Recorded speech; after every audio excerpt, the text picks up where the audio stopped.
Hi, I'm Katrina, and this is Boldly Challenging Ableism.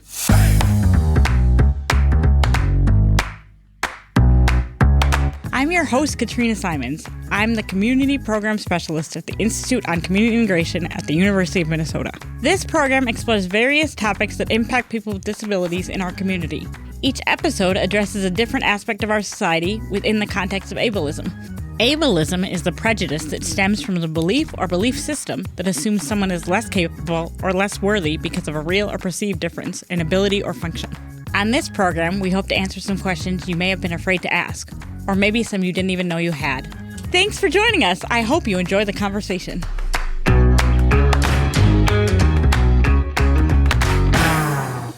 Hi, everybody. Thanks for joining us on Boldly today.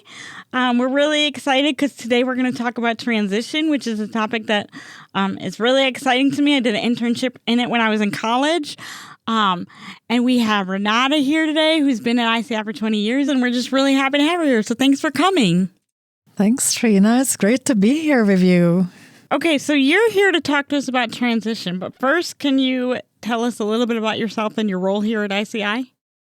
Yeah, I would love to. So I've worked at ICI for almost 20 years, and I currently work as a senior researcher and also as sort of the new lead on the education and policy area of ICI. When you started here, where did you start? I started when I was still finishing my PhD in special education and worked mostly with students with disabilities. But then as the years went by, I transitioned to working also with adults with disabilities. Can you tell us why you chose to build your career around working with people with disabilities? Yeah, so I am originally from the Czech Republic. At the time, it was Czechoslovakia. And I actually got my bachelor's in England in psychology, and I went back to the Czech Republic working in an orphanage for children with really severe, profound disabilities. And so I really wanted to do something to educate myself, but also the people around me, how to better interact, communicate, support children and adults, young adults with disabilities. At the time, it was in the Czech Republic, but of course, here when I came here. So you started as a special ed teacher? I started as an educational psychologist, but I only had a bachelor's degree at the time, so I was only an assistant. But I was asked to do very direct support and consultation at the time, and I wasn't quite ready or prepared, and that's why I wanted to educate myself more, and I came for graduate school to the University of Minnesota, specifically in special education, and then finished my graduate degrees, and then started working at ICI. What is your favorite thing about your job?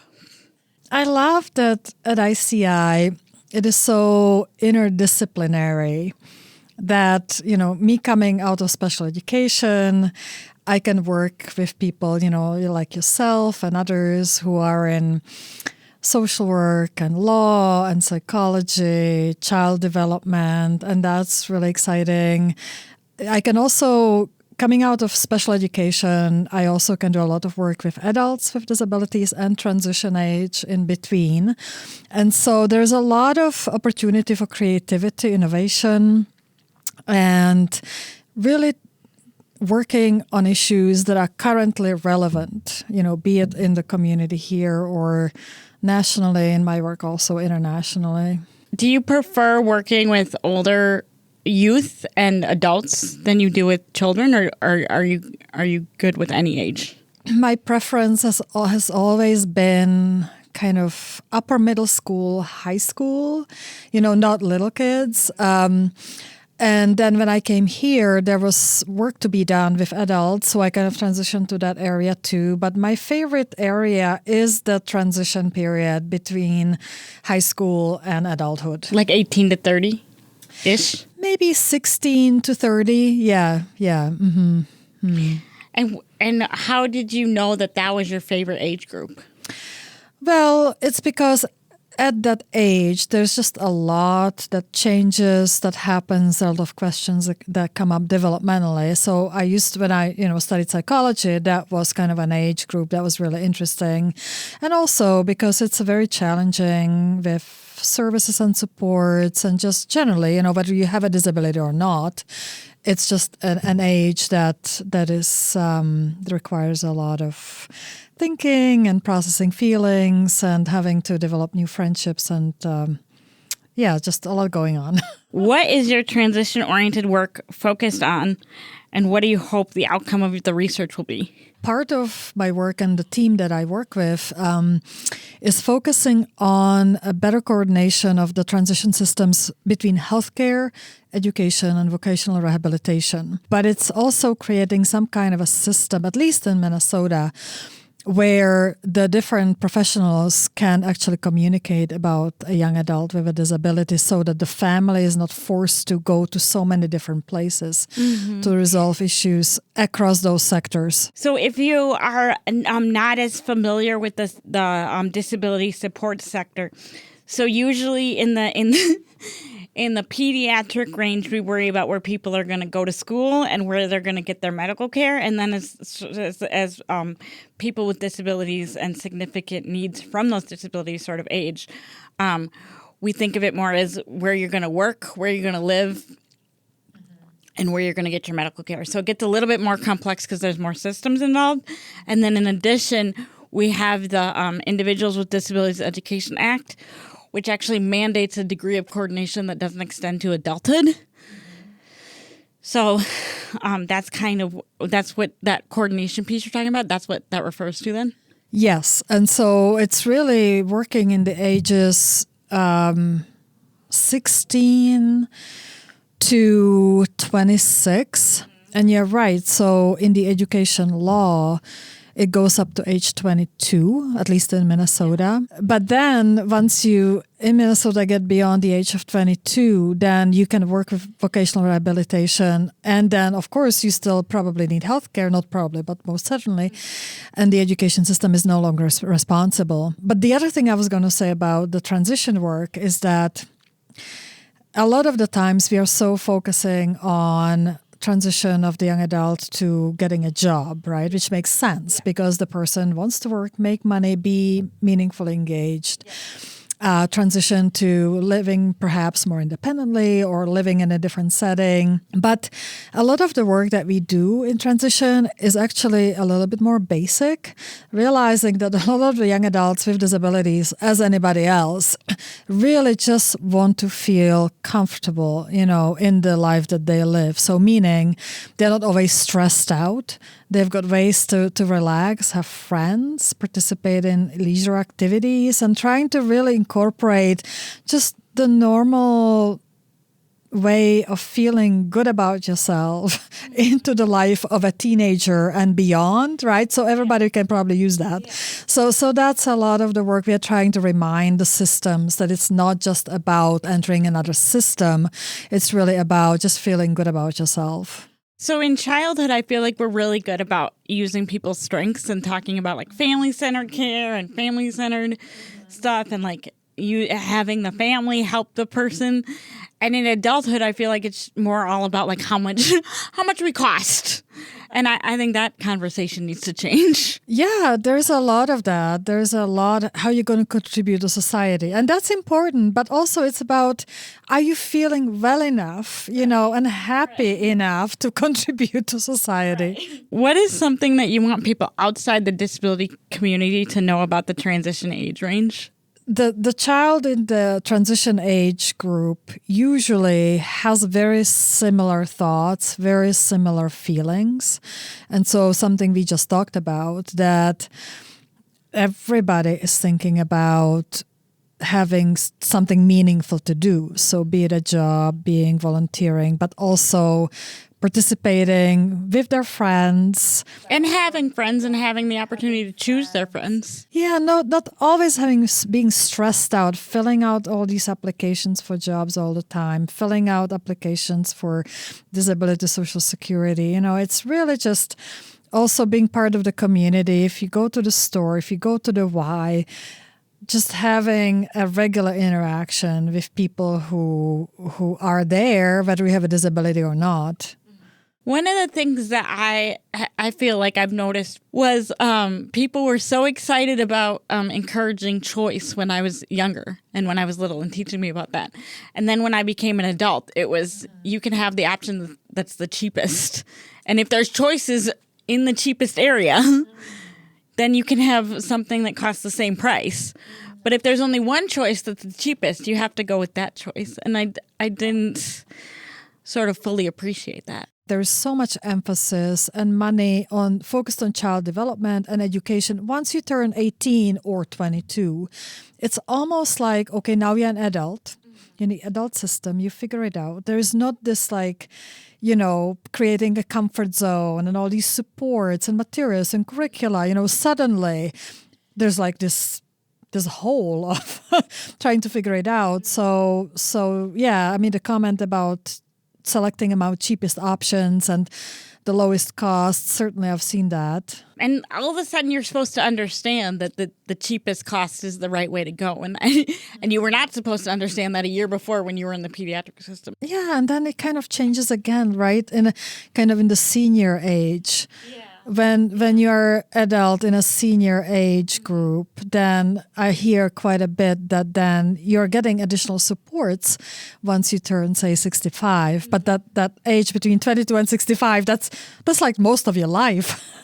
Or like you can have, if you have trouble cooking, say when you're older, you can have like Meals on Wheels, which is great. It's a great organization. Or you can have Mom's Meals, but like, what if you still want help cooking your favorite foods? If you can cook when you're younger, wouldn't you still want to have that experience when you're older? Yeah, many people would, because for many people, it's a very meaningful activity. They enjoy it. It's relaxing. It's relaxing for me. But the one thing that I feel like is exciting with the transition age is that we haven't been doing it for that long.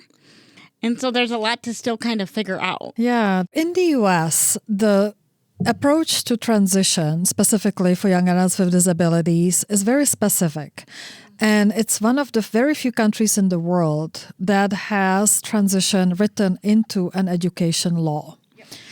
And that's why there are supports and services, and there's funding allocated to transition services. But it tends to be a segregated program under a special education law because, again, the U.S. is one of the very few countries in the world that has the laws separated: special education law, general education law.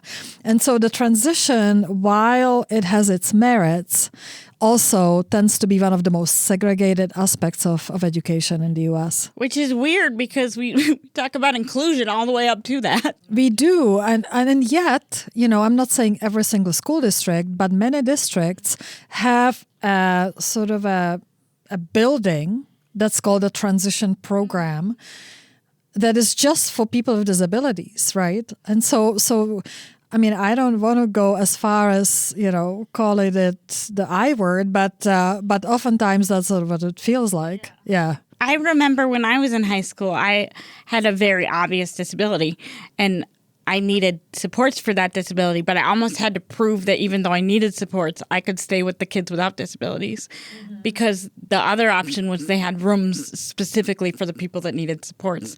And some of the regular ed teachers were supportive and some of them weren't. And some of the special ed teachers were supportive and some of them weren't. And it's true that some staff in the transition programs are really progressive and they are trying to make connections with the community. But especially for the students with more significant disabilities, there is issues. And then a lot of programs, for example, some districts have like a little coffee shop where students with disabilities try to learn their skills. There is the bike shop. There is a wood carving shop, right? It's all wonderful, but it's still within the walls of that building. And if we talk about community inclusion, I think one has to question to what extent it's really promoting community inclusion or, leading kind of in the philosophy of sheltered workshops and things like that. And a sheltered workshop is where someone who has a disability goes and spends their time away from other people without disabilities instead of being included in the community. And we're going to talk about that in a later episode, but just for our listeners, that's what a sheltered workshop is. You've done quite a bit of international work in the areas of disability and special education. Can you tell us a little bit about that? Yeah, so I do quite a bit of work in Eastern Europe, Armenia, Ukraine, of course, Czech Republic, Southeast Asia. So that's India, Bhutan, for example.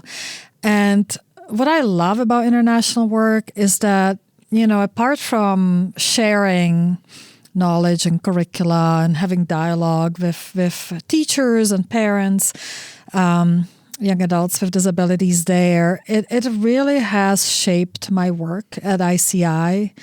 In the research methodology that I use, the context I think about, understanding that not everybody has the same policies and laws. And so it's just been really enriching in the way that I think differently about the work here. Compared to the other countries you've worked in, would you place the U.S. on the progressive end of the range or on the more conservative end of the range in terms of inclusion? In terms of inclusion, so it's interesting, right? So the United States is a developed country, and there are other developed countries. And I'm not the only one to say that usually you measure the level to which the country is developed, how they treat people with disabilities and people from other disadvantaged groups. So I would say that the U.S. is quite progressive, has invested a lot of money into supporting people with disabilities and their families. That said, there are many countries in the world who have signed and ratified the Convention on the Rights of Persons with Disabilities, and U.S. has not ratified, although U.S. has its own laws that fulfill that need, I guess, in many ways. The other thing I would say about inclusion is that, U.S. and many other countries have history of institutions. Well, there are many countries in the world that are not developed, that have never have institutions.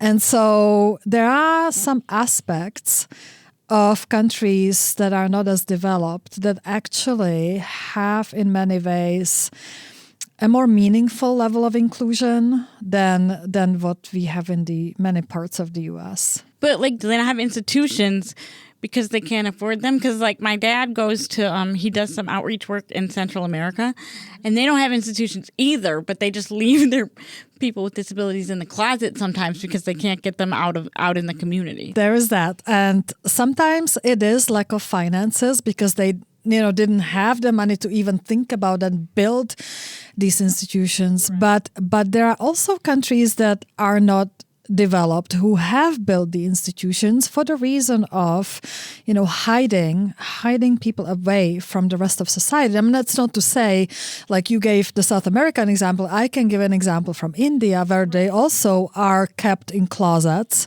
in many parts of India. And so it's not as clear-cut and always straightforward. So you would say that it runs the gamut. There are people that keep people, secluded because they can't afford to have them included because it does cost more money.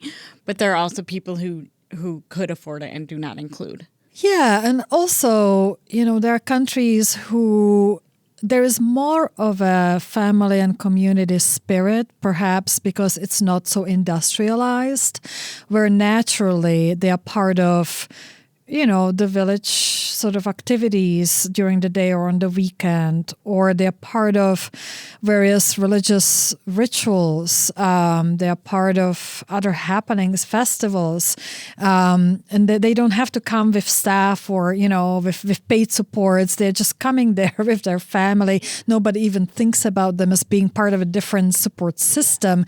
They are just there because they're part of the community. The example I had in mind was Bhutan. It's a kingdom. It's in the Himalayan mountains. It's so mountainous that you can't even, so the people who are included in the community or as through their families, they are there, and there's not a lot else, but they're just considered part of being everything that's happening on daily or weekly basis.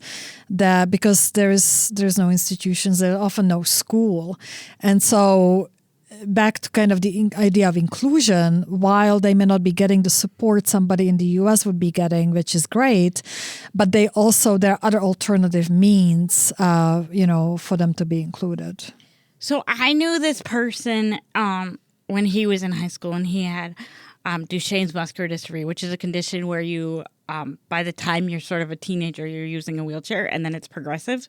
So he was living in a small town in Oregon, and they made it so that he could throw the football so that it could go through the field goal, and he really enjoyed it. And he had, tons of peers and tons of friends. And then when he moved here to Minnesota, all of a sudden everybody was like, well, we don't have that, but we have this system. And he hated it. He just hated it because his inclusion had felt so much more natural. I think that's what I was trying to get at. Mm-hmm. And I think too, you'll see it a lot on social media and stuff that always show pictures of people with Down syndrome who are younger and are being super included. But then I always wonder how does that work when they grow up? Right, when they transition into adulthood. What else can we know or do to help the youth you work on behalf of to have a successful transition? What can we do as just regular people, not even people who work in disability? Well, I think we just need to be a little bit more curious about what is happening, and that there are people who may need more supports, but they want to do the same things as we do. And so just paying attention in the news, paying attention in when you go grocery shopping, to exercise, and asking families how is this going? So that we figure out what kind of connections we can help make in the community. So it's not just through the system. And I think at our institute, we have a great opportunity to work as professionals, but we also make connections with families, with individuals, with schools. And so just really building awareness, and you and I talking, on the radio, I think is really important for speaking not just to the audience we typically speak to. And I feel this isn't always true, but I feel sometimes people with disabilities, we especially assume that they can't do something, and they might not be able to do everything, but sometimes the things that they can do, they're very, very, very good at. When I was coming here to speak to you, I overheard one of the persons with disabilities here. He was talking about dance. And so, I dance too. So we were talking about our respective dance interests, even though each of us has totally different set of disabilities and abilities. and so connecting around an issue like dance, which is very social, there can be really inclusive. I think those are the conversations we need to have. Yeah, well, and I know somebody who, she has a little bit more involvement than me. So she's in a wheelchair. I don't think she does much independent movement at all, much independent or volitional movement. But she runs Zumba once a week and she loves it, and all the people there love it. Yeah, that's right. And so who is it to tell that that person is not able to do things like that? She feels really valued and empowered in that environment. And I think the people that are with her also feel really valued and empowered because she's so excited to be there. Yeah. She gets A+ for enthusiasm, even on Mondays. That's how I feel in my dance practice on Mondays. Yeah, and actually, having somebody like that call out the next move would help me immensely. Yeah, it's really good for her too because she's working on sequencing in something that she does. It's a goal of hers in some area. So yeah. What else would you like to tell us?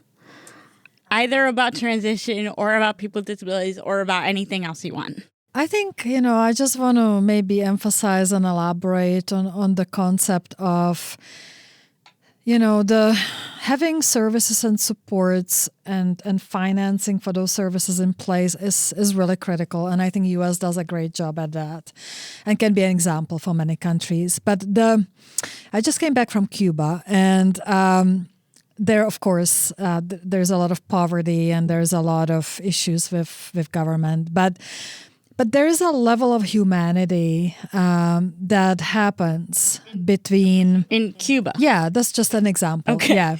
Sorry, I was just reviewing the country. Yeah. Okay. So a level of humanity that happens between, the educators and people in the community, persons with disabilities and others who need support, that is very natural. So sort of a natural inclusion, natural support. And I think we underestimate the level of kind of the personal relationships in supports. We kind of try to take that out and then put in the formal supports. And so getting the balance between really natural community-based supports and supports that are paid through the system, I think need to be a little bit better balanced. That's interesting that you say that, because I really struggle with natural supports, because as long as I've been working in this field, and I don't mean living in this field, which I do both, so it's kind of complicated, but as long as I've been working in this field, I have felt that natural supports is getting used as a way to kind of lower the costs of supporting people with disabilities, and I don't think that's an appropriate use of natural supports. Well, so I mean, I hear that, and I don't disagree. I would say, though, that when we overuse formal paid supports, we take out a lot of the natural relationships that people build with friends and with neighbors and, also family members, of course. So I think, too, because I work and live with the direct support crisis, it's hard for me to hear people say that we can mitigate that support crisis with the use of natural supports. I'm like, no, we can't. We can improve people's lives with the use of natural support, sure, but we can't pretend that if we just asked enough people, it would cost less to support people with disabilities. Yeah, no, I think your point is important too, so that we are not trying to excuse the sort of more formal supports to providing supports where it's really necessary and others cannot do that. Right. Yeah. Right. I think we need both. Yeah. And I don't think we should twist our words around so that we hold ourselves less accountable, which I feel like is one thing that can happen. But yes, I think natural supports are important.